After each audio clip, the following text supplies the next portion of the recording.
namuin gen theina that me ya pada choi la tha chimit ki got na ito hin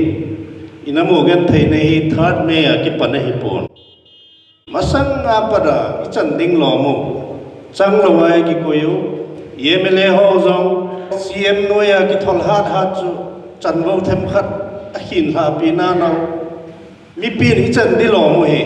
che Manipur state ong ki sem do pada he ichan buling kha lo lai wa he cho pum puma chu in tho wa chi ba na chu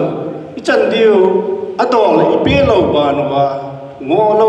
tin chenga bit mo da tin chenga draga ki bei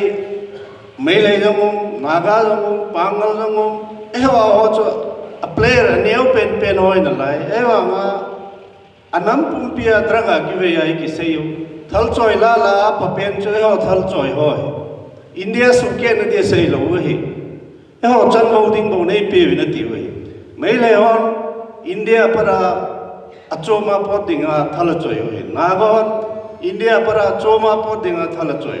ai le pi bola India gam ki vai hom na za pen le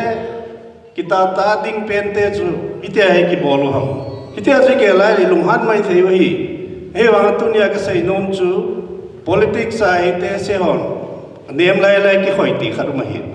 ipi bola India ki vai hom na noya lung lai se la chan bu aki pe po wai le nom ho chu India suke ki go sa nga chu ki ngai lu mo zo ham iti ai le iki to lo je wai bu iki to lo je wa ichan di do lo mi nei chu la piu ichan diu zakhat la chu som thum ham khat ilam kai ho khat le mi api wa hi le nam thalenga ichan ro di zo se chu ina zo la jing ke je wa tunia mi ni ti noi se wi tunia kaloi te ni omlo min pha dang ka ting pujil nun tang he pule jma he itabang politics su khel taw te ti wi ichan di wa jing ke ichan na di win politics bol taw te ki ti ki chi atizat pi wi aje chu mi pi kha do ta wa ki to chara ichan go ichu pha ro le koi ma cha kham theum lo tunia yong e ho le ho ki lim la da le wen gatia ke ho la nan banga chu government of India in long agel ding hi ai wa nga chu aning la nga phatchom na hol in pharu wa chu nam pi ni bangai pu nat lo hi na doi letu lin khat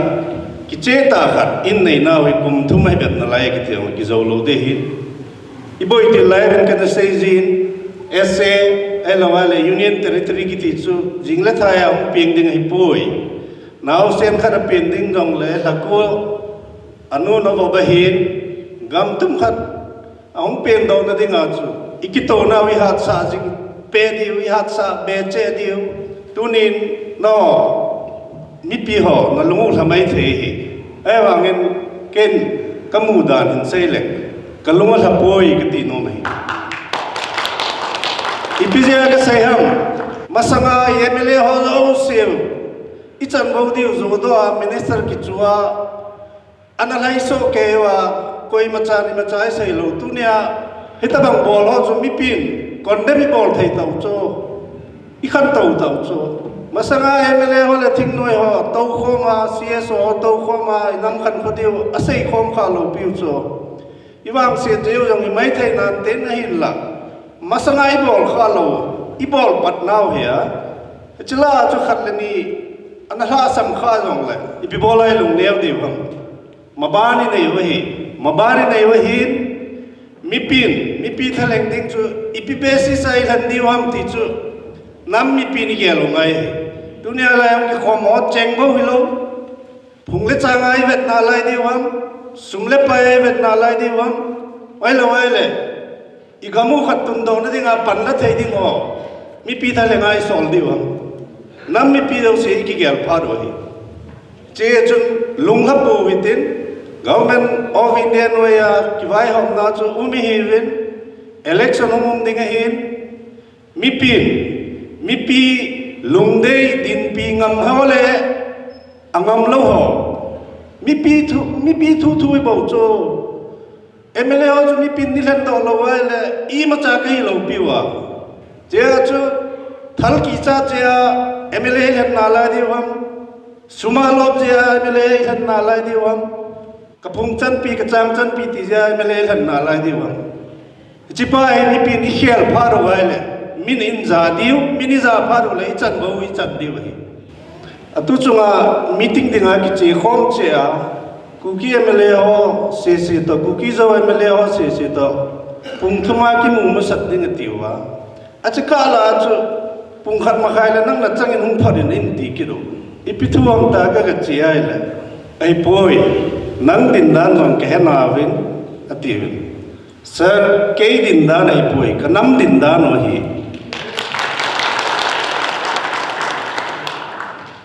nang din dan long ke na win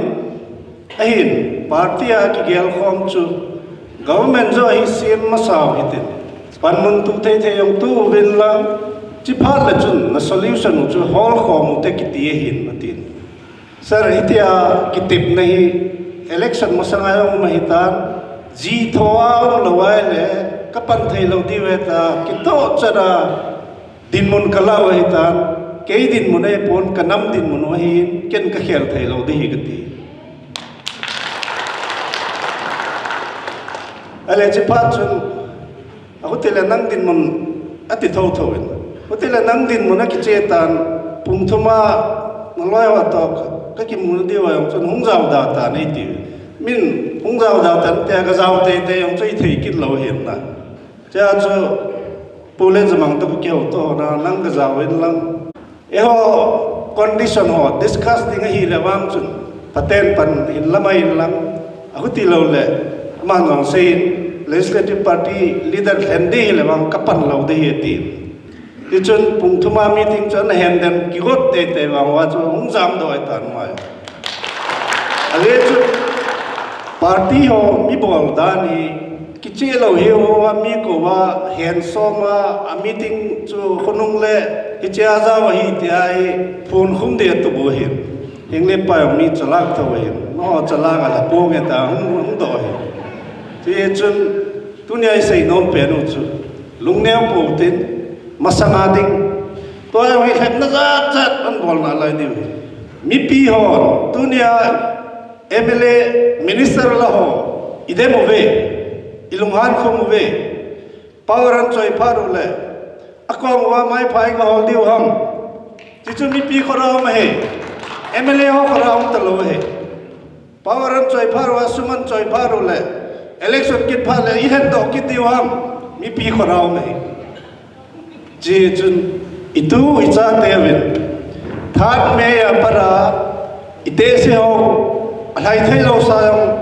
thading adal je wa jam nupi gai la yong jam bang sam ta yong lungnon khum kha mana bang sam ta yong nupi gai la yong kalai icho chu election pha le hai mil diu ham ipi bola tu nia chu nam ke ono to ki to lawa mi jaram khari cheu ham mi pi ho इजे वाई से यो थल की चार मरहम फुंगले चांग से हम सुमालोक जे हमा थलें इसोल लाई से वा इतबंग चु जे दिगे ही इतबंग लोग दे जो मी पी खराव में कती नो में कबोल दी लोमो कबोल मई वा इचना नहीं चोई सांग वे न चोंग चे वा की पे तीन चन चुन चाय तांगे की पे